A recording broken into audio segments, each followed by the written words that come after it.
Good afternoon, everyone. Welcome to the sustainability space.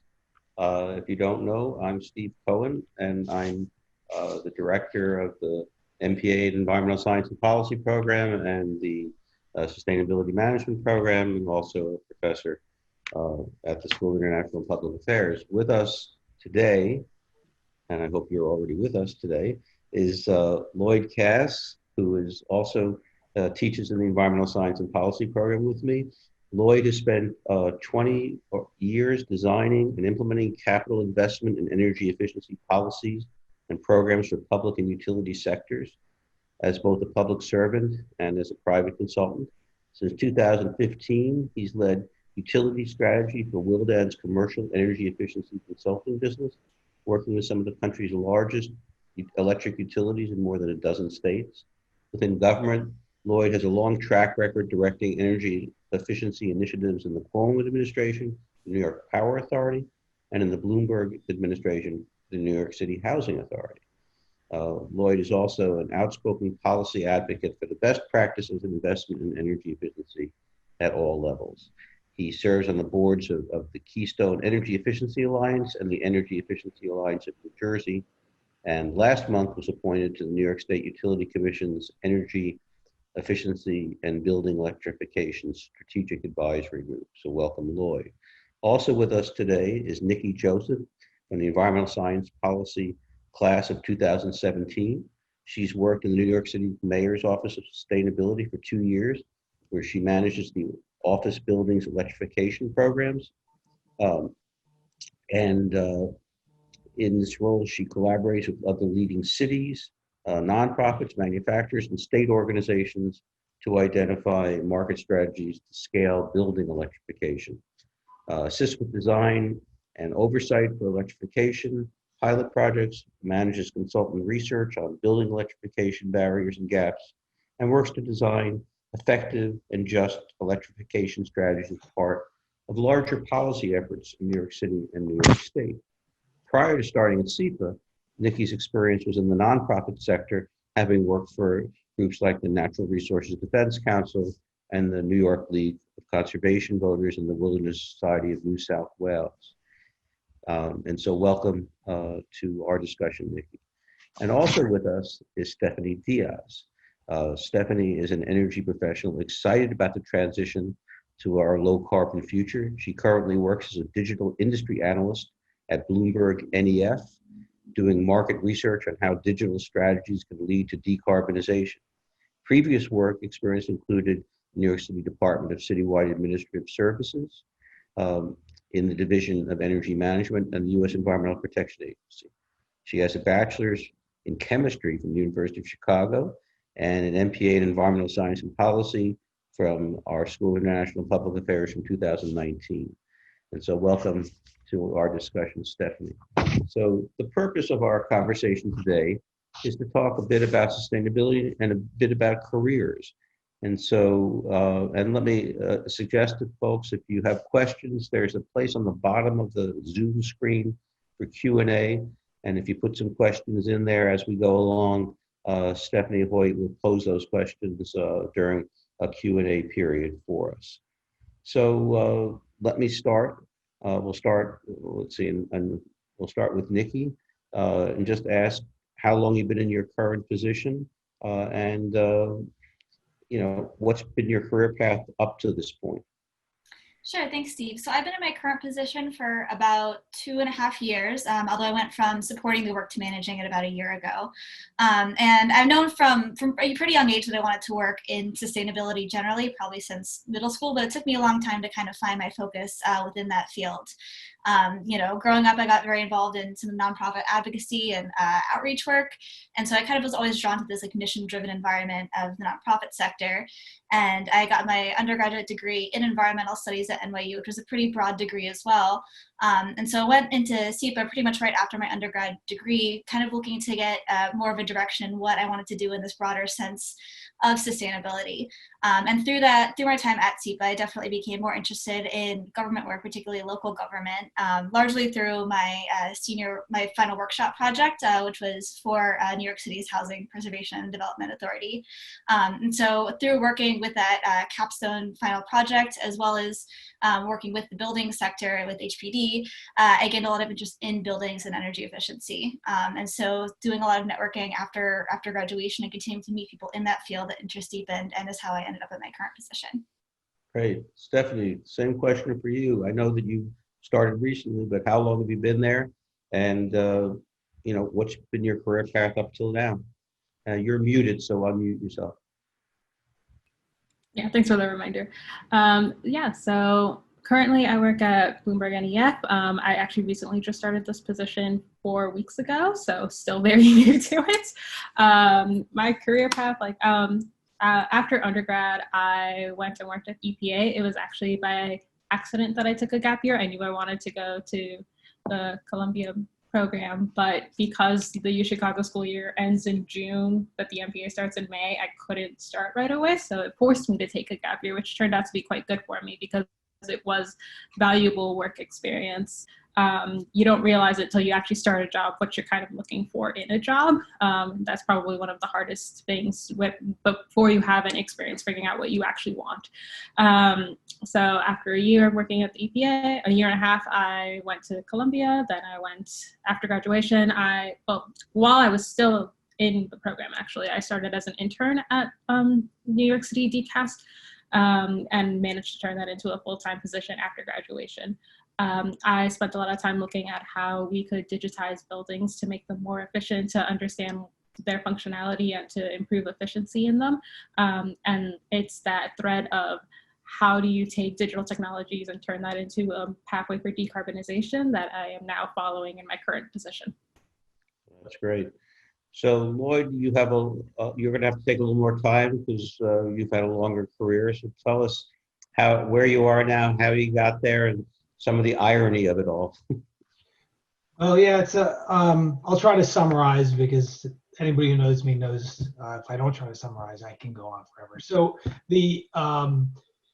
I guess I had a lot less direction as it relates to my career in general when I was younger, as well as my ending up in clean energy and sustainability.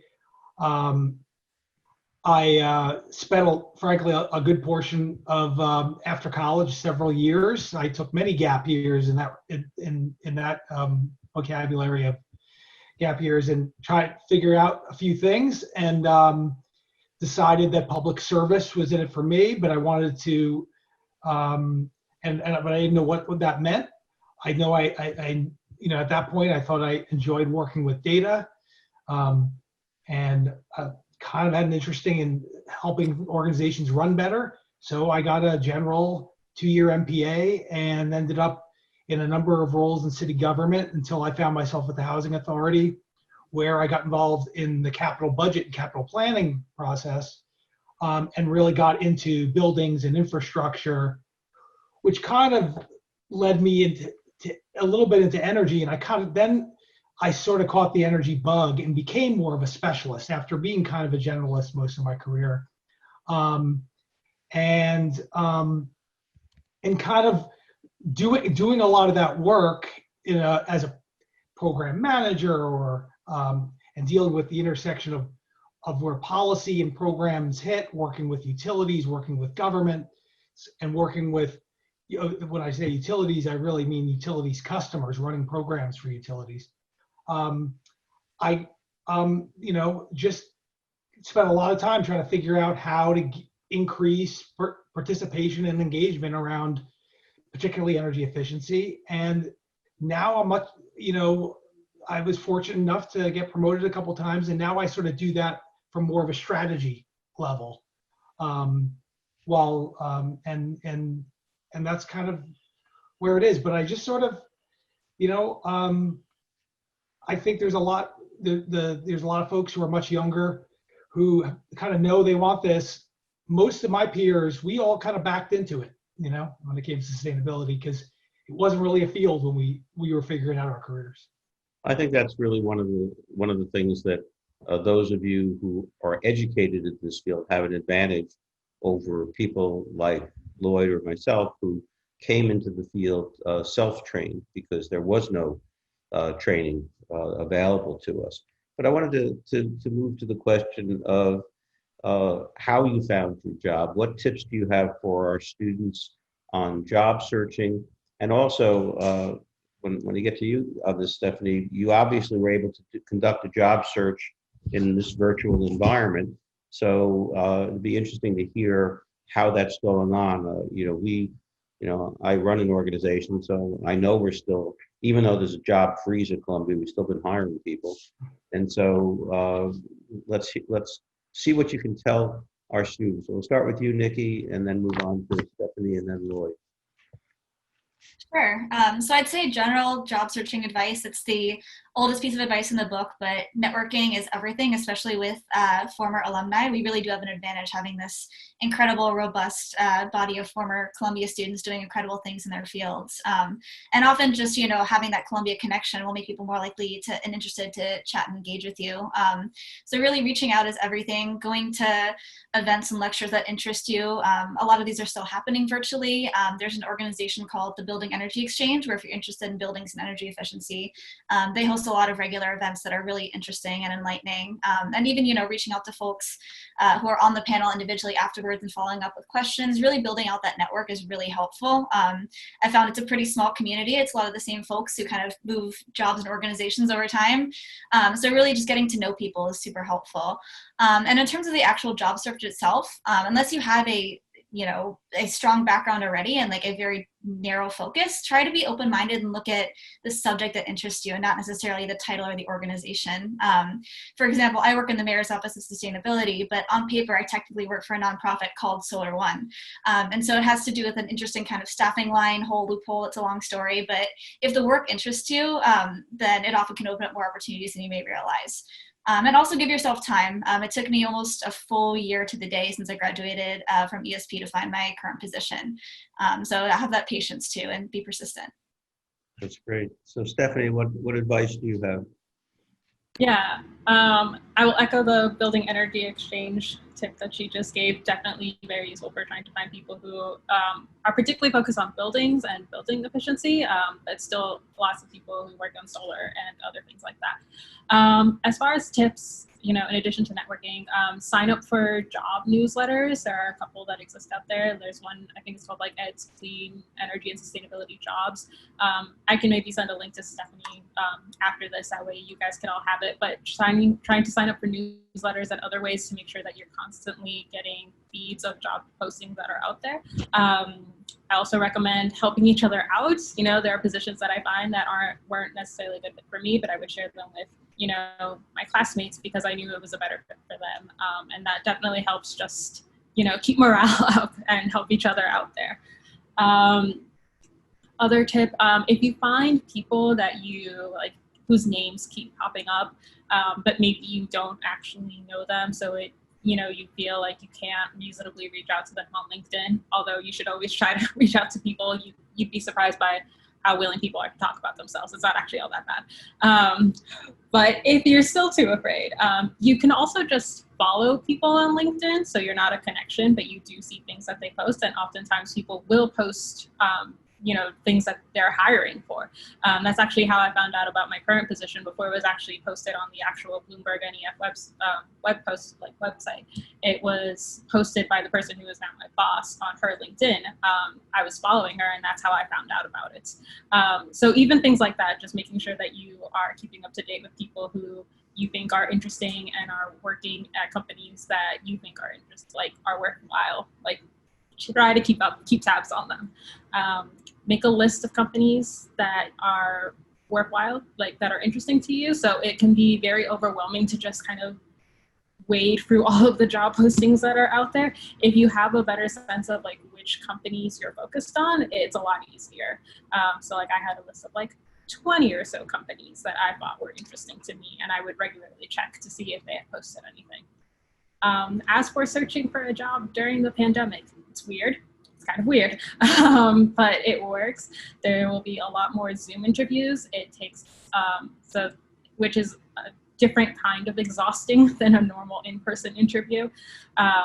It is a lot of like staring at yourself on the screen, which is kind of exhausting. But yeah, it can make scheduling actually a little easier because, you know, time zones end up being less of a problem than they would be otherwise, because people are just, you know, now you can just agree to do this instead. And yeah, I think it's just keeping an eye out on what's being posted. It's hard because you hear a lot about how people aren't hiring, but there's still plenty of job postings out there. So you just have to try and find them. Thanks. That's some very good tips there. So Llyod, you can talk to us actually from both perspectives, because you're also one of those people who's high enough up that you're hiring, and also have had a number of different kinds of positions through your career. Yeah, I mean, I think just I would, you know, echo everything that's already been said. I mean, for me, though, I think focusing on organizations that you're interested in, whether, you know, private, public, whatever, and working with that as sort of just a list that, and then just do your research to figure out how to get connected into those organizations and ask for help, you know, whether it's, you know, and you can ask anybody you know at you know, and for example, here at the university, who do you know who knows something about this subject? And then you get that introduction, and then you ask that, and you talk to that specialist or person who's got a niche, and ask them, well, who do you know at these organizations? It's you know, it's really just getting yourself closer and closer in the kind of concentric circles of whatever you're pursuing. And a lot of it's just asking for help, having informal conversations with lots of people, and, you know, you create your own serendipity, I like to say, you know, just, and the best way to do that is just cast a wide net and talk to a lot of people. Thanks. Well, you know, it's interesting because I think a lot of it also is the personal connections and taking advantage of them. You know, the Columbia connection in New York in particular is very useful because we've been out there for a while and people know each other. But sometimes it's also serendipity. One of the people who's been involved in my career was my professor in graduate school, a fellow named Mark Tipperbass, who Llyod knows quite well because at one point Mark hired Llyod. And so, you know, these kinds of personal connections are important. And also what I would add to it is it's work. You have to really take the time, and you have to know nothing's automatic. And you know, I thought it was really good advice to say it's going to take a while. And you have to be persistent, and you have to keep using the advantages you have. I mean, I spend a lot of my day introducing people to each other, passing along resumes, even if I don't know the person all that well. And then because, you know, because of the position I'm in personally, people will open my emails. And so they may not open a student's email, but they will probably open mine. And so that gets you introduced. So I think those kinds of things are really important to take advantage of. And the personal aspects that you all were talking about are just so important. And I was glad to hear about that. Let's talk a little bit about work itself. I mean, we're all in virtual land now, and it's the weirdest thing I've ever done. Maybe we'll start with you first, Stephanie. What's it like for you? You know, I'm going to go the other way, or start with you, and then move to Nikki. So why don't you tell us what's it like, and how are you able to be productive, and how does it feel to be in this environment right now? Sure. So I'll speak to two experiences. One, like my previous position where we were all in person and then just quickly transitioned to remote. And then my current position, what it's like to onboard remotely, which I've never done that before. So in my previous position, at first there were struggles. We were never, in theory, we were not ever going to work from home. And then all of a sudden it was a requirement that we all work from home. So it did take some adjustment. It meant that we had to, I think the hardest part of working from home is just not having those like little interactions you would naturally get throughout the day with the people who sit next to you. So it means a lot more, trying to create opportunities for that, scheduling little meetings and catch-ups just for the sake of having them sometimes, just to remind yourself that you are a human who interacts with other humans and not just someone who, does the work. But as far as like the work itself goes, I think, especially at the beginning, there was a lot of just uncertainty that was hard to deal with. As time went on and we had, New York City's case numbers came down and we had a better sense of what the coronavirus was and wasn't, it was easier to start planning. But overall, it's just meant a lot of contingency planning of making sure that you have a safety plan and a backup plan and being a lot more flexible than before as you try to get your work done. As for actually onboarding, it kind of like what I said before, it takes a lot more like actively trying to reach out to people to make sure you meet them. I think, you get to meet the people who are directly on your team pretty easily, but then there are other people who, are on a different team, but still related to the work you do. And so it's taken a lot more effort to try to, proactive effort on my part to make sure I am connecting with them and learning from them like I would if I were in the office. Okay. Nikki, how has it been for you? Sure. And actually, just to echo on the previous conversation about connections, another story anecdote to add to that is our team in the mayor's office recently hired a new deputy director who happened to be my undergraduate capstone advisor and is also a professor at Columbia. So these connections are really important. It's also about maintaining those connections rather than just making them initially. In terms of remote working at home, I second everything Stephanie said. You really do miss out on some of those, water cooler chat moments. And I think having those, virtual coffee meetings is really helpful in the more informal way as well. And scheduling time for, team bonding that's not necessarily about a specific work topic has been really helpful. Also, we talk a lot about Zoom fatigue. It is very exhausting to spend your whole life staring at a computer. And so we're also trying to get better at, if it doesn't need to be on a computer, also having, phone call meetings in between and kind of giving yourself that balance, and also having the self discipline to know your boundaries. And, you have a lot more flexibility in your day when you're working from home. And so, as long as you make your meetings, also making sure that you're doing your work within the scheduled work hours so you can shut off your computer at a reasonable hour and maintain that work-life balance. And so I think having that sort of self-discipline has been really great. And I think in terms of the general work I do, COVID-19 has also very much shifted the way that we look at a lot of our policies. It's put obviously an increased focus on health, sheltering in place and spending a lot more times in our homes. And so a lot of what the work we've done has also shifted to look at how we improve the well-being of folks in these buildings as well as reduce their emissions, and looking at how we can partner with health agencies and organizations to couple energy efficiency with health. So it's not only changed the way we work, but a lot of the conversations we're having around our work. That's great. So Llyod, how's it been in virtual land for you?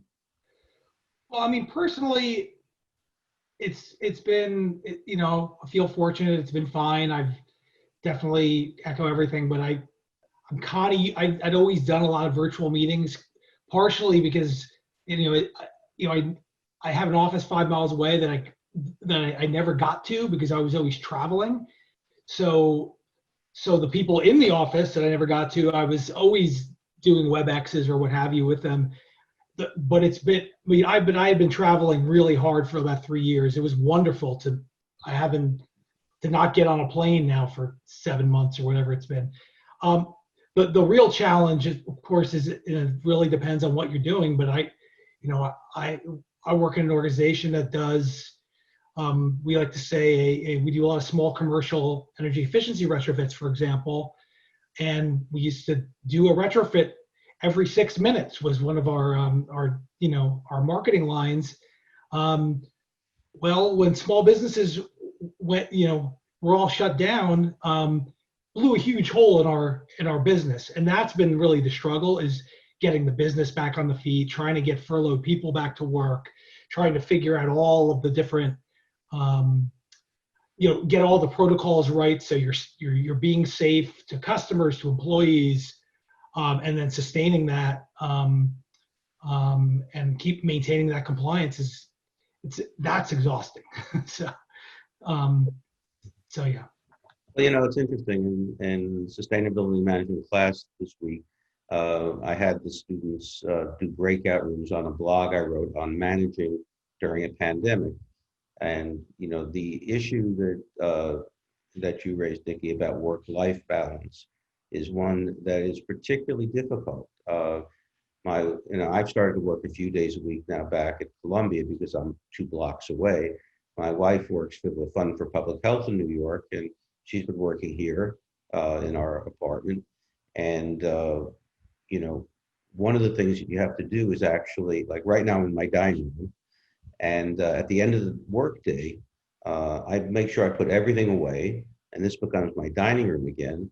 And what part of what we were doing, we still do, is in the morning we take a walk at Morningside Park, and in the afternoon, at the end of the workday, we take a walk in Riverside Park, which I've been calling our commute, because you have to have a demarcation between work and life. Now, to a considerable extent, this was happening anyway. Work follows you wherever you go now, but the idea that there is no other place to do work but home is something that's particularly dangerous, and I think we all have to be very mindful of that. And I also think what you were saying about Zoom exhaustion, you get more tired doing this kind of work. There's actually been some studies about Zoom and WebEx and all that. Apparently, there's a slight delay in the transmission process, and one of the ways we communicate with each other is we look at each other's eyes to see whether you're getting the message. But the eye contact is a split second off, and so you have to work harder to see whether or not you're getting through to people. This apparently there's already been some study of this. So, this is going to be a bigger part of our work life going forward, but probably not as big as all the apocalyptic predictions are going to be, because the fundamental is people like being together. And I think you all are making the point that the informal conversations you have, in the elevator, by the water cooler, or just walking by somebody's desk and having a 30-second conversation. Now you have to do intentionally. You have to set up an appointment. And so it takes you longer to do what you could have done much faster in the face-to-face environment. And so a couple of banks are already starting to realize that the efficiency of work has gone down in this environment. There was a period where it went up because people were working so long that they didn't realize, oh, it's 8 o'clock at night. I haven't had dinner yet. I've been working since 7 in the morning. And after a while, people started to realize, they got to keep their eye on the clock. So this is, you can tell as a management professor, this stuff is fascinating to me. But it's changing a lot about what we're doing. So let's shift gears a little bit now. In the process of networking, many of us belong to professional organizations, or we do things to keep up with our profession and actually to keep up with the field. So let's turn to, what are we doing in this environment? What do you do generally before this took place? But what do we do in this environment to keep up with the field that we're in? So we'll start again with you, Stephanie, and see what you have to say on this topic. Yeah, so I recently joined the Women's Energy Network, the New York City chapter, in part because they're having they just started this mentorship program. It's like a peer group mentorship. So I got paired with 6 other people. We're all professionals in energy, and the goal is just to talk about, career progression and how do you advance in your current position? How do you, think about where you want to go next and all of that. So I'm excited for that, and hopefully it turns out to be as good as I think it will be. I also am part of Women of Color Collective and Sustainability, WOC/CS. They're a LinkedIn group. They also have an Instagram and everything. And it's been really great, especially with all the recent conversations about racial justice, to find other women in in the field who are also focused on this and care deeply about this. So highly recommend those two. In addition, I picked like 2 people to follow on Twitter. I don't actually have a Twitter account, but occasionally I'll like take the time to like follow 2 people who I think are, good people to just keep up to date with. So like Leah Stokes is actually a former alum of this program. And so I'll follow her. Yeah, I'll follow her Twitter feed. Just check it like once a week just to see what she's been posting about and, keep up to date for all the great news articles that she shares. So those are my tips. Well, she's just written a really great book on climate change, and she gave a book talk to our students last year. There it is. Yep, it's great. Not to plug her, but also to plug her. She's terrific. She's originally from Canada, and she went on to get a doctorate after leaving the program. And she's awesome, actually, I think. And she's very active on social media. So, and she knows lots and lots of people. So I'm glad to see that you're connected to her. So, and frankly, I love her work. I think it's just great. I mean, I don't always agree with her, but I really like what she's doing. So, Nikki, what do you do in this in terms of these issues? Sure. So similar to WIN, there's also the Women in Sustainability and Energy, or WISE, which is also aimed towards women but open to everybody. And it's a great opportunity to meet other leading women in the field. They also do a lot of kind of breakout sessions, which they now are doing via Zoom, where you can have these smaller kind of facilitated conversations with leaders in the field. There's NESI, which is the Northeast Sustainable Energy Association. And I believe they actually have a student rate and a student networking program in addition to their normal network. As well as Urban Green as an emerging professionals program, which I'm not a part of, but I've heard a lot of great things from my colleagues. In terms of news, I think Twitter is a great mention. Social media has been really helpful for me, just following a lot of accounts that post trustworthy news sources and having it kind of built in, and you don't really have to make an effort in that sense as much. They kind of just pop up as you're, looking at your normal feed. Although I think also, there are some great newsletters that are out there, Politico, New York Times, Climate, as well as Google Alerts for topics that are of interest to you and of interest to your field. And I also rely on my colleagues a lot. In our office, we have a Slack channel that's just all news articles and folks posting things that are important or relevant. And while at ESP, we had a group chat that did the same thing. To this day, 3 years later, that chat is still pretty active with people sharing news stories. So also relying on your colleagues and sharing things that you think are interesting to your peers. That's great. So Llyod, what do you do to keep up and to network and so on? Well, I'm definitely a big networker. I enjoy staying in touch with lots of people, and don't always do it with a specific intent, but people where I have have common interests, and it's always proved helpful. I think in terms of, but I read just like everybody else. I think there's always going to be natural research in this field. There's research organizations or professional or industry organizations that do research, and there's a ton of them, but you narrow it down to the ones that are most relevant or important to you, and they usually have monthly newsletters or weekly feeds or whatever. And I scan that stuff. If you're interested in energy and utilities, Utility Dive is for me is a must read. And then in terms of associations, I mean, I'm active in associations less. It used to be earlier in my career to be involved to keep in touch with my peers and or meet new people. Now it's a little more Machiavellian. I'm involved in associations and I go to their conferences because business development targets or existing clients are there, and I'm trying to get quality time with them. So that kind of precludes my ability to kind of without an agenda participate in as much. But it's always a mix, and you just always keeping your eye out, and without trying to do it so much that it's because that's what, for me, the trade-off there is usually my private time, because my work takes as long as my work takes, and then I'm usually using a lot of that networking or that kind of stuff. It starts bleeding into work-life balance. So I try to keep that in check. So. Sounds good. So Nikki, we'll start with you on this question. So the question I want to turn to is, our students are still in the process of acquiring skills and getting educated and trying to figure out what they need in order to be successful as a practitioner. So what do you think are the most important skills that you've learned and you deploy at work? And what suggestions do you have for our students on those issues? Sure. So I think for me, probably the most important thing I've learned is the ability to shift and pivot quickly with competing priorities.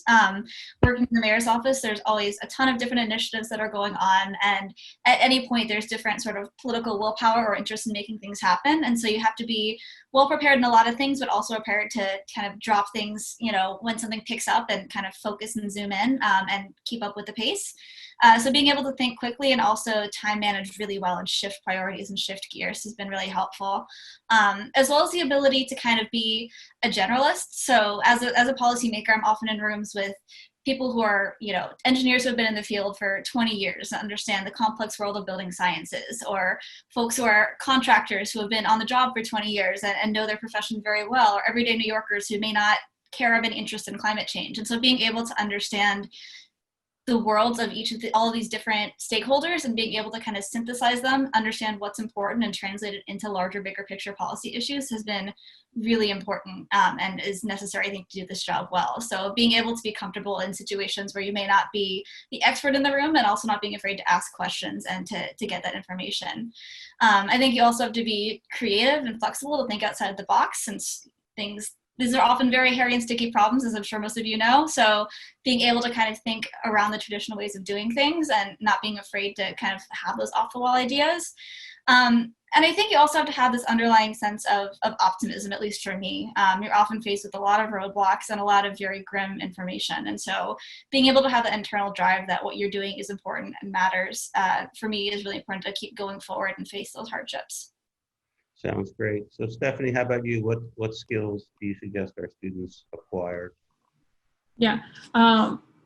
Building and maintaining relationships is really important, and part of that is understanding that relationships should be mutually beneficial. So it's not just about what do I need you to do, it's also like, what can I do for you in return?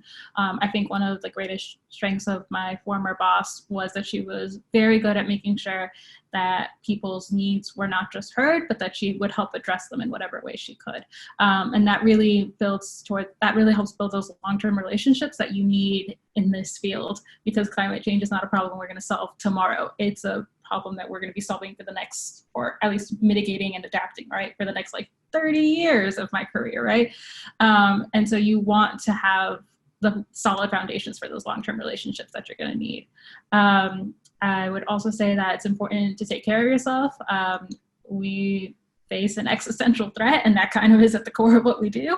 It can be a little overwhelming sometimes, so making sure you take care of yourself, that you find spaces where you are comfortable expressing the stress that can cause, and also getting the support that you need. Because sure, it's an existential threat, but also tomorrow's going to come, and we're going to keep working on it, and we're going to keep doing great work. I think lastly, I would say it's really important to be an advocate for yourself. In any job, you need to be able to ask for feedback from a boss and make sure you're getting the kind of feedback you need to grow both, in the job in terms of what you're immediately doing, but also as a professional. That way you can think about, how do I need to grow for the next step in my career? And you need to be able to advocate for yourself whenever you're in a room and say, be comfortable saying I am an expert on this thing and my opinion is worth hearing. I need to be able to communicate that effectively to others. You really have to work to be your own best friend there. Sounds like wonderful advice. Llyod, what do you think? I'd say, everybody has their sort of natural inclinations and strengths, and then you sort of apply that to being a good team player. So if you get involved in work that inevitably it's going to be teamwork, just try to figure out, okay, what's the gap in this work that I can add the most value to, what gap can I close? Where can I add the most value? Um, and always start from there, because it deepens your relationships with who you're working with and builds trust, and you get and people generally recognize that value. But sometimes you're good at things that are the things that you're maybe not terribly fond of.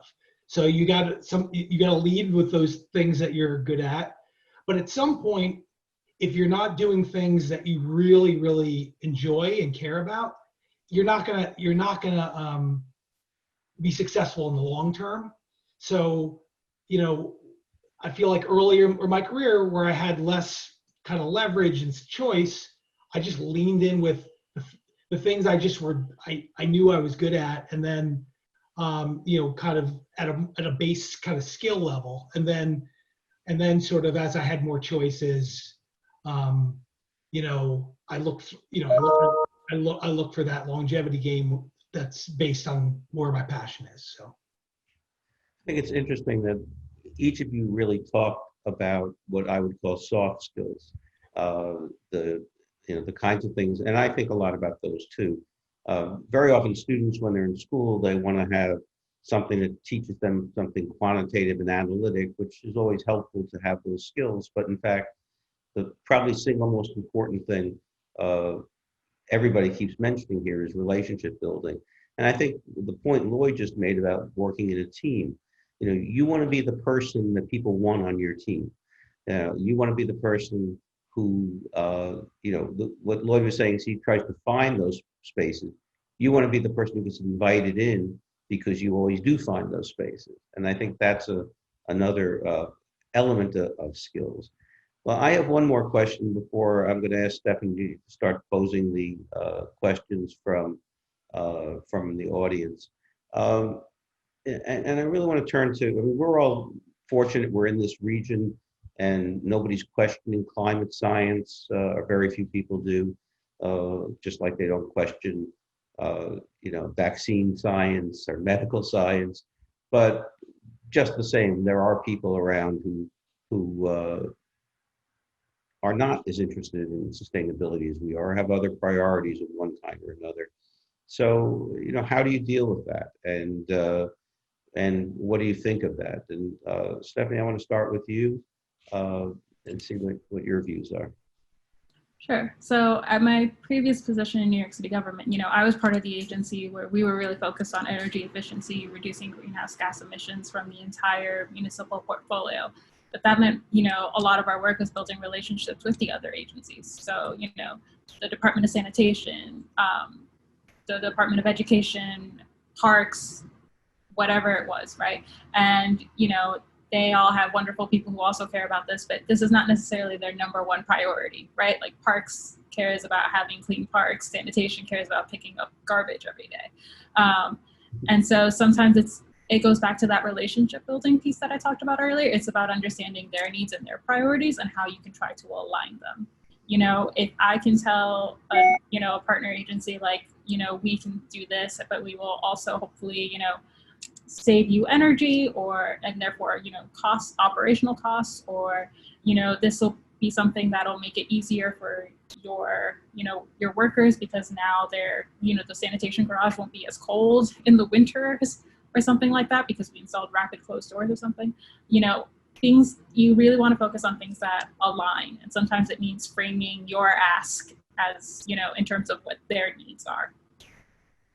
Okay, so Llyod, how do you deal with opponents of sustainability? I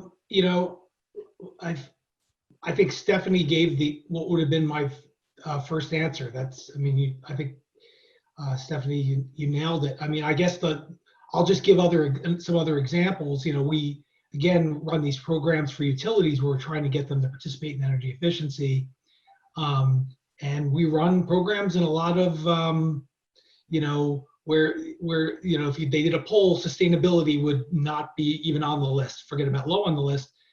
But it doesn't mean that you can't. You just look at the other benefits you're bringing, whether it's saving money or it's like really good deal on new equipment. Having,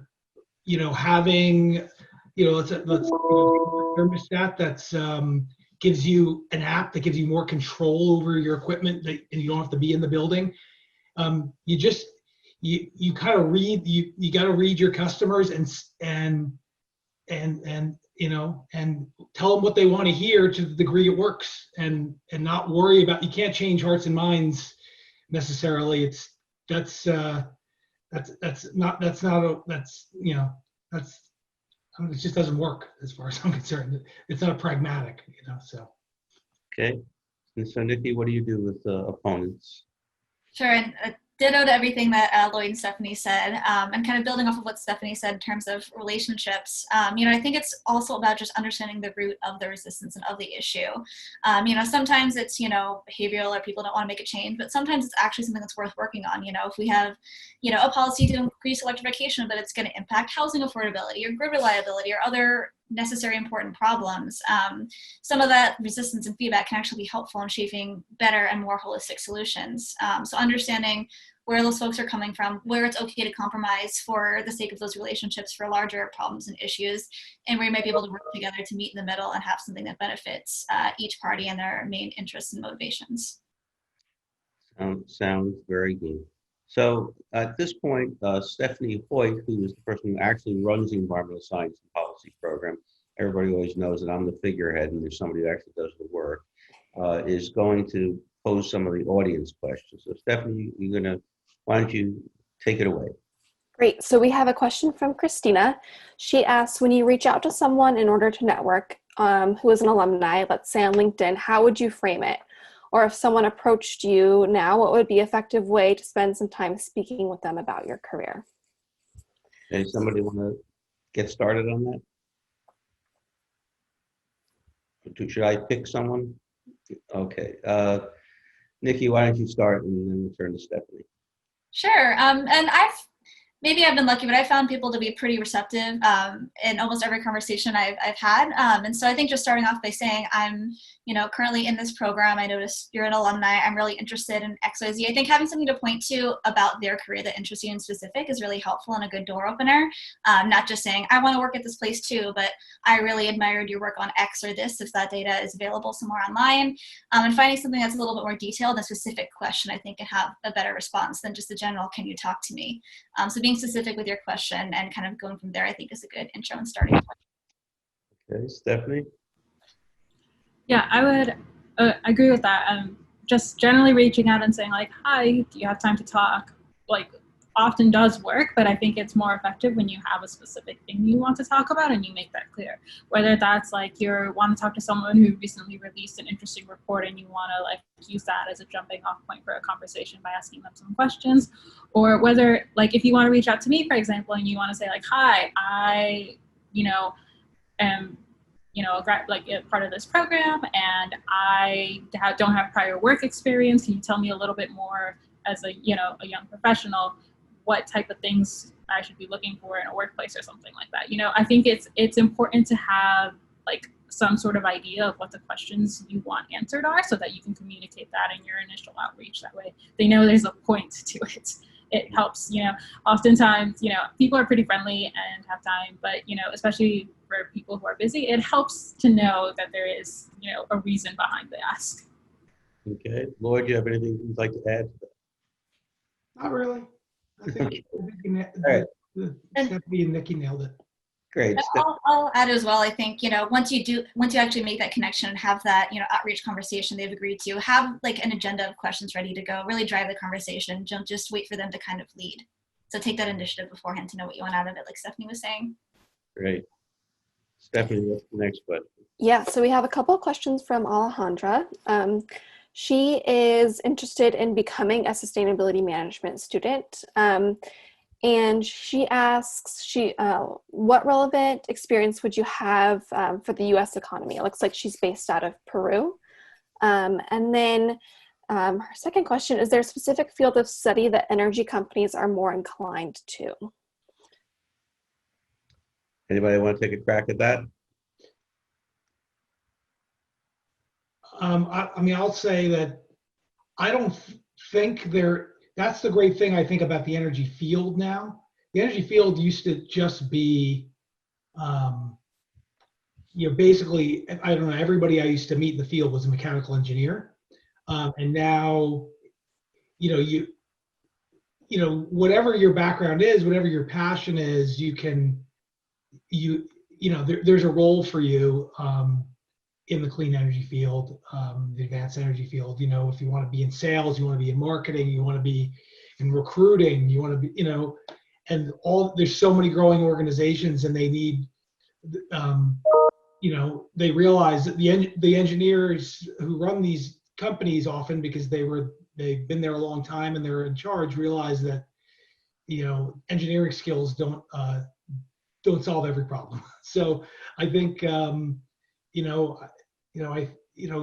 follow your passion, and you can find a role that suits you. Anybody want to add to Llyod's answer? I am not in a position where I've ever tried to hire someone, so I can't really speak to what experience I would look for. But I will say that I don't think there's anyone's looking, from my experience as someone looking for jobs, right? No one's looking for a specific type of degree necessarily, so much as relevant experience, and that you can, it's a lot about talking about the experience you do have and applying it to that position, right? So the position I currently have, no one said we want, master's in environmental science and policy, but that doesn't mean I didn't use that as a talking point to show that I have knowledge that is relevant to the position. That's great. And I would echo both Stephanie and Llyod, and I think also asking questions again and showing your interest. I got feedback after my interview for my current position that they were really interested in the fact that I asked so many questions, and I was kind of worried I sounded like I didn't know what I was talking about. But showing interest and genuine passion, I think, can come across really strongly. So if you are interested in it, that'll really shine through. Great. Stephanie Hoyt, do we have another question? We do. The next one is from Jenny. For everybody, do you have advice or insight looking at jobs in the public sector during the economic recession we seem to be entering? How long do you think the budget scarcity period will last with the governments having hiring freezes and doing layoffs? And will November help change the dynamics? Yeah. Lots of questions. Okay, Llyod, you want to start us on that? Sure. I think, especially folks coming out of Columbia are coming out with a certain kind of, profile that gives you an advantage. And one of the ways in which good managers use these lean times is it's an opportunity to prune and get new blood. And you may use that as, it sounds mean, but if you need to reduce your headcount by 80 and you reduce it by 100 so you can hire 20 new superstars, that is something that happens all the time. And you just would be surprised, as sort of Steve said with Columbia, you'd be surprised even during a hiring freeze how much hiring is actually going on. And to the extent that that hiring is involving high priority special projects, they're usually looking for, dynamic young people who potentially, who are smart and don't bring a lot of the baggage of being existing longtime employees. So. Okay, Nikki, go ahead. Sure. So speaking from the New York City local government experience, I think, one, if you're interested in working for New York City, look at civil service exams. The city requires a certain level of exams to be ranked at a certain level of pay and status within New York City government jobs. And they're only available on kind of a weird schedule. So start looking into them as early as you can if you're interested, so you can make those exams in time. And having that can kind of give you an edge on the hiring process when those jobs open. In terms of a timeline, it is pretty tricky since the city is definitely in a crisis due to COVID-19. I think there'll be a lot more insight next year after the next mayoral election, since there's always a lot of turnover and there's always a lot of positions that open up during administration changes. So I think a little bit out from now, maybe next year, there could be some more opportunities. I think there's also opportunity to work on contracts that are already in place and be a subcontractor to a city government project. And from there, you kind of have your foot in the door, you meet those people, and when the job's open, you have a better way in. Great. Stephanie, how would you add to that? Sure. I'll echo the civil service title thing, especially if you want to work in the Division of Energy Management, which is part of DCAS. A lot of the people there are engineers, which means they did take at least one of the engineering civil service title exams. There are several of them. So if that's something that, you have an engineering background, you want to be an engineer working on energy efficiency for New York City government, you should definitely look into that. I'm not an engineer by background and my position did not require a civil service title, but it's something that you should, if there are job postings, you should look through to get a better sense of, will a civil service title benefit me, yes or no? Other than that, yeah, I don't know. Good luck, guys. Stephanie Hoyt, do you want to pose our final question? Sure. So with fields related to climate change, being so broad and still growing, how important do you feel it was to narrow your interest while in your job search?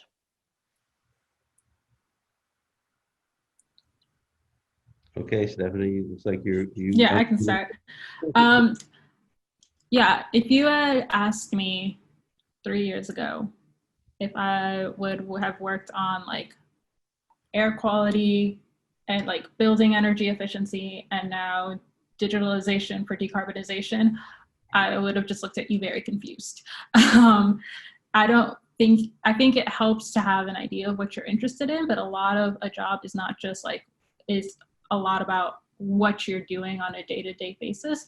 So, I could, have found a job in solar, but if I was doing marketing for a solar company, that is not a good fit for me. So it's not just about the specific thing, which topic you're working on. It's also about what you're doing in that topic. So I think it's actually more important to sort of narrow down, what do you want your job responsibilities to look like? What do you want your day-to-day to look like?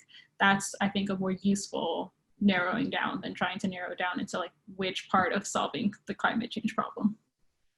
Okay, Nikki, go ahead. Yeah, I definitely echo that. I think it's the day-to-day work has a lot to do with kind of your satisfaction in a job. And so I think, kind of like Stephanie was saying, just really looking at what you want to do in terms of your day-to-day responsibilities is just so important.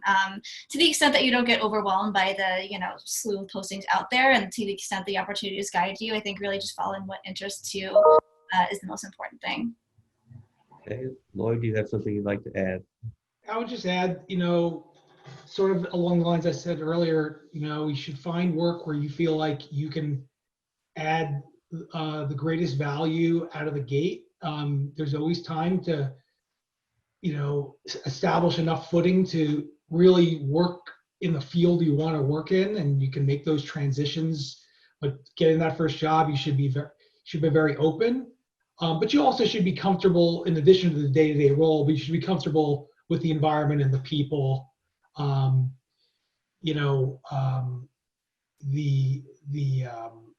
It should just sort of, the mix of people should sort of reflect your values, I would say, or you have comfort for another reason. So, because that's going to make a big difference day to day.